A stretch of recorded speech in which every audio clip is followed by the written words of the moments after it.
அன்னை மரியாள் ஜென்ம பாவம் இல்லாமல் உற்பவித்தவள். அதற்கு பைபிள் என்னென்ன சொல்றத நம்ம போன வீடியோல பார்த்தோம். இந்த வீடியோல திருச்சபையினுடைய ஏர்லி ஃபாதர்ஸ் என்ன சொல்றாங்க, அவங்க எப்படி அங்கீகரிக்கின்றாங்க பத்தி தான் இந்த வீடியோ நம்ம பார்க்க போறோம். முதலாவது சர்ச் ஃபாதர் யாருன்னு பார்க்கும் பொழுது புனித எரேனியஸ். இவர் ரொம்ப அழகா சொல்லியிருப்பாரு, உலகத்தில் 2 ஏவாள்கள் உருவாக்கப்படுகிறார்கள், அதுவும் பாவமே இல்லாமல். முதலாவது ஏவாள் வழியாக பாவம் உள்ளே நுழைகிறது, 2வது ஏவாள் வழியாக மீட்பு உள்ளே வருகிறதுன்னு சொல்லிட்டு ரொம்ப அழகா சொல்லியிருப்பாரு.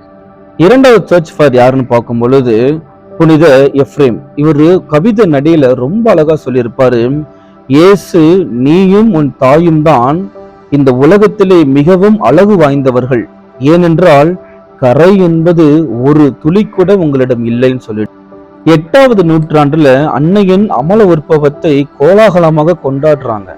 ஆனா 11 மற்றும் 12வது செஞ்சுரி என்ன நடக்குதுன்னா, ஒரு வாக்குவாதம் வருது.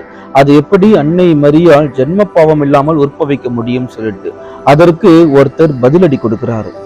யார் வரான்னு பார்க்கும் பொழுது பிளஸட் ஜான் டுவன்ஸ் ஒருத்தர் 13வது செஞ்சுரியில வராரு.